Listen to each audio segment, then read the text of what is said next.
In the quiet before dawn, when the air still holds the dew and the heaviest thoughts seem to sigh, the psalmist's voice awakens in us like a gentle call.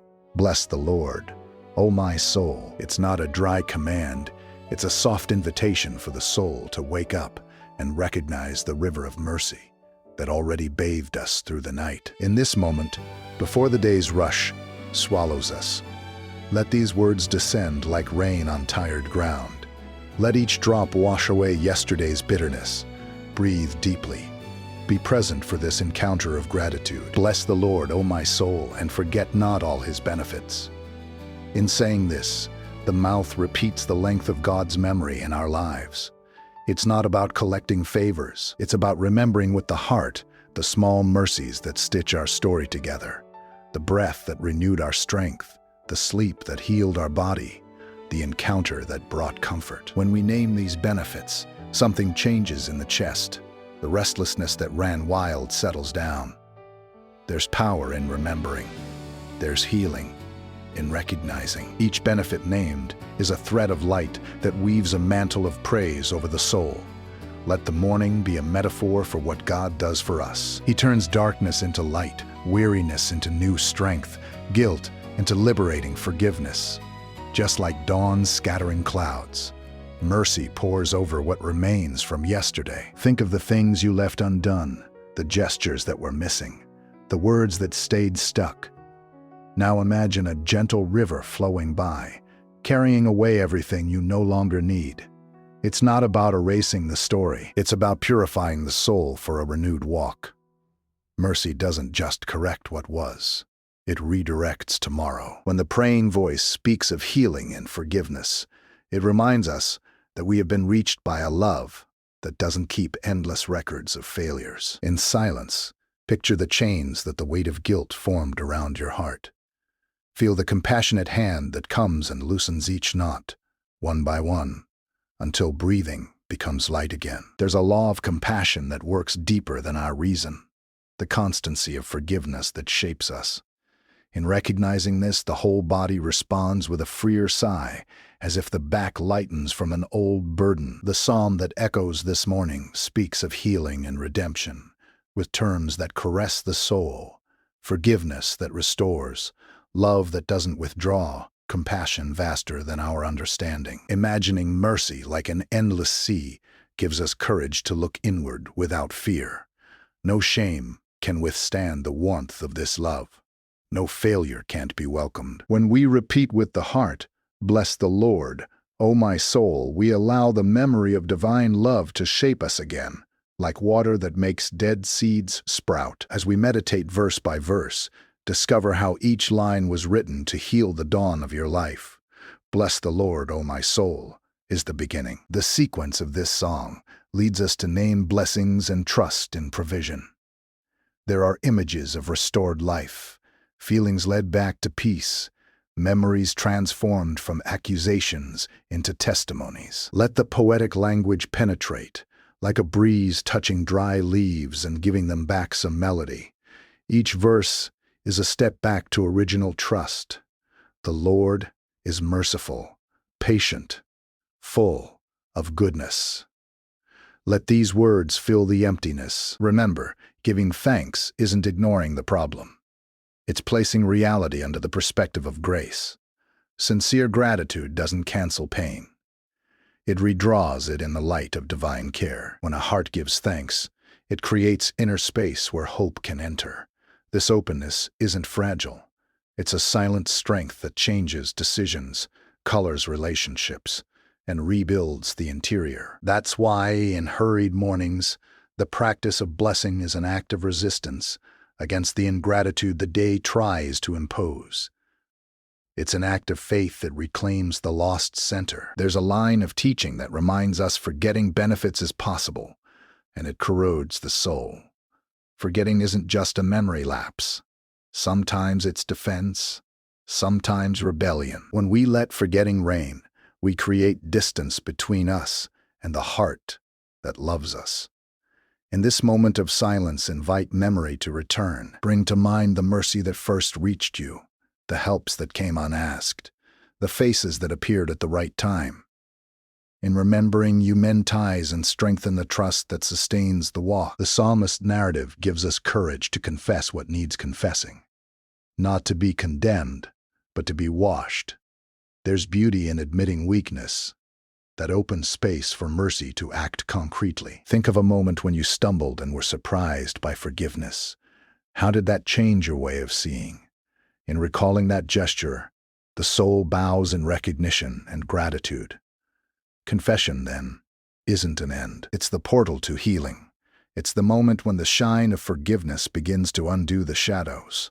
Imagine now a repentant king, a heart that knew the weight of error and the sweetness of restart. Without naming names, picture someone who fell deeply, who realized their responsibility and cried out for mercy. That gesture wasn't to save a reputation.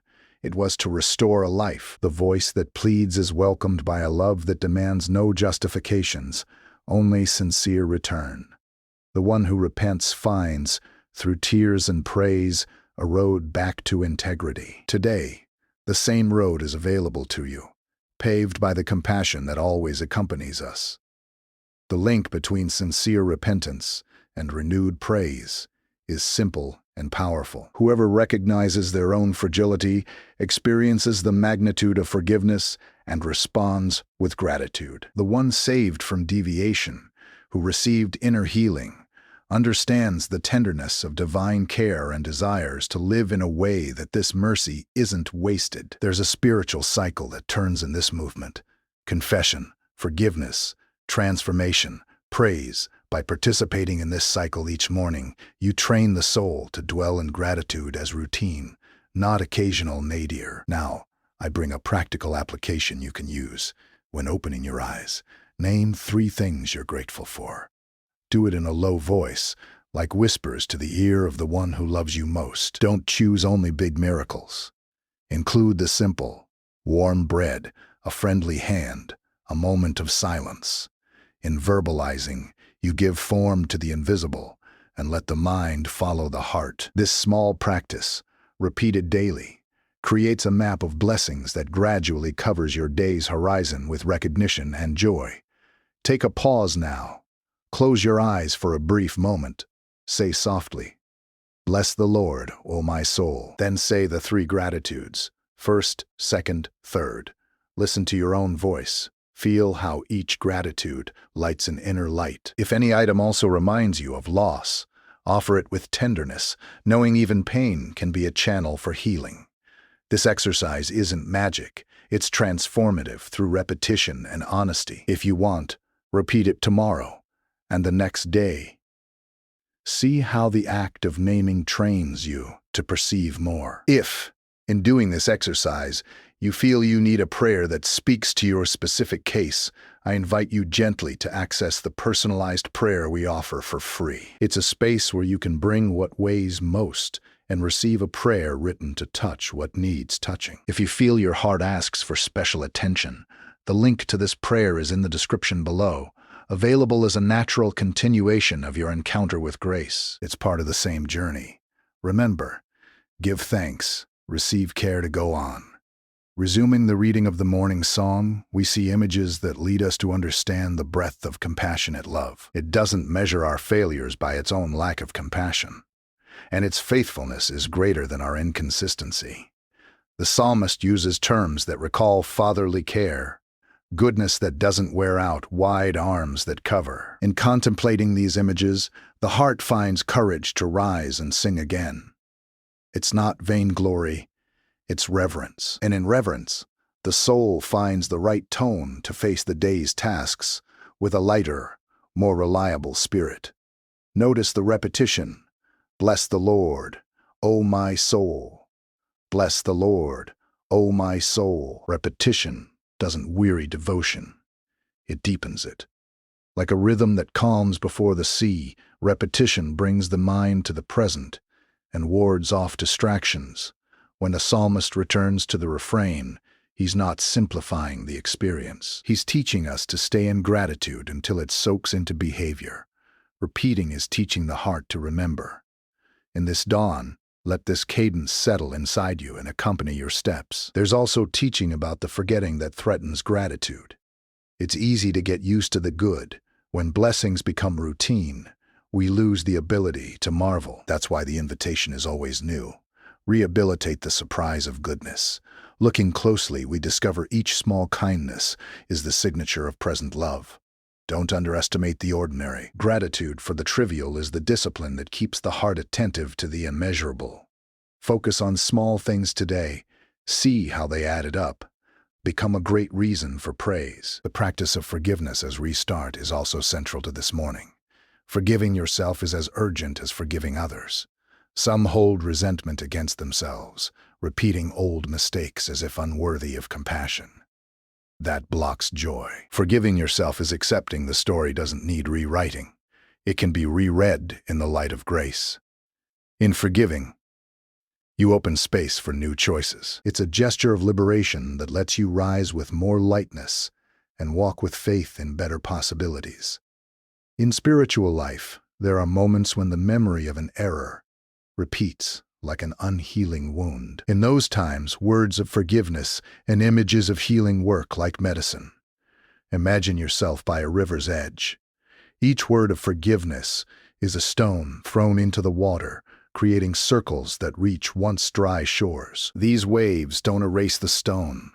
They transform the scene. So, each morning, in singing Bless the Lord, O my soul, you join a work of renewal that wards off the numbness of guilt and expands the sense of being restored. There's also a subtle promise of permanence in the song.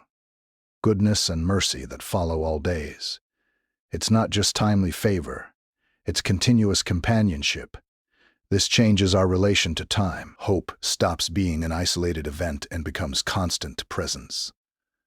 Walking with this certainty alters decisions because the person acts not from fear, but sustained trust. In practice, daily trust is an antidote to despair that thrives when we feel alone. Today, companionship is accessible with every breath of gratitude. In contemplating the image of forgiveness, extending like a river, remember it's not just about receiving, it's also about sharing. Authentic gratitude usually overflows in acts of kindness. When we recognize what we've received, our desire to share grows. A kind word, dedicated time, a caring gesture. These slats of goodness we build with small practices feed a community of compassion. Thus, devotion translates to service. Being grateful is, by nature, giving from what we've been abundantly graced. In the silence following the song, a weight may arise that asks for prayer over concrete causes, tense relationships, uncertain decisions, fragile health, stalled documents. When such needs appear, personalized prayer is a gift that helps place what matters most before God with clarity. If your heart asks for this special attention, I remind you sweetly that personalized prayer is available at no cost for those seeking support. Now, it's here below, in the description, as a space of care so you don't carry everything alone. It's an invitation to carry forward what's stirred in your soul. As we proceed, let's contemplate the dynamic of praise that transforms. Blessing isn't just remembrance, it's returning everything received in the form of adoration. It's recognition that generates behavior change and life direction. True praise alters priorities because it becomes a filter that clarifies what truly matters. When the Spirit bends to bless, the day's options are seen in the light of what we've built with gratitude. It's renaming the everyday. Tasks become ministries, routines become grounds for praise. There's still deep comfort for those who fear the past. Divine compassion is greater than any mental accusation. Even when memory insists on punishing, mercy insists on offering redemption. Your words of praise can become a shield against lies that try to cloud the truth of who you are. In repeating with faith, "Bless the Lord, O my soul," you're practically affirming your restored identity. This recognition changes the intimate narrative and strengthens the soul to face challenges with less shaken hope. Remember, too, that communal thanksgiving amplifies the experience of grace. When people gather to bless, a symphony of healings happens. Each voice adds energies of trust and hope. There's something sacred in joining hearts that remember to gather. That's why I invite you to consider the communion of prayer as a natural extension of your awakening. If you wish to walk with others, there's a prayer community that welcomes and prays continually. It's a place where generosity circulates and faith strengthens.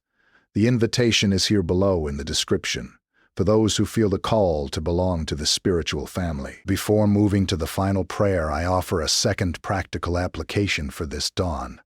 Set aside a moment to write a brief letter to your own heart. In it, declare 3 things you want to entrust to mercy: dreams afraid to be born, fears needing care, forgivenesses needing release. Writing externalizes the longing and makes it concrete, like placing a request on the king's table. At the end, fold the letter like sealing a promise, handing it to divine care. Make this gesture a morning ritual whenever you feel the day's weight. It's in this context of surrender that the invitation to personalized prayer makes sense as continuity. If in writing you noticed something needing intercession, know there's a space prepared to pray specifically for it. Personalized prayer is a bridge between your inner silence and interceded plea. It's a gesture of care that doesn't replace your own prayer, but accompanies it with words crafted to touch your pain or hope. The link to this prayer is available here below, in the description, if you want someone to take your words and turn them into a written plea with care. As we advance, understanding forgiveness as ongoing act needs to enter daily rhythm. It's not a single dawn moment. It's a way of life choosing reconciliation as repeated response. Each time we rise and bless the soul, we repeat yes to grace's work.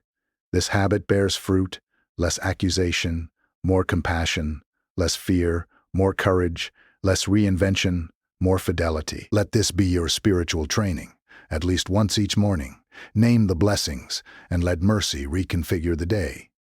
Gratitude is also an antidote to the anxiety the world wants to plant in us early. When the mind races to all that could go wrong, the practice of blessing rebuilds a scenario of hope.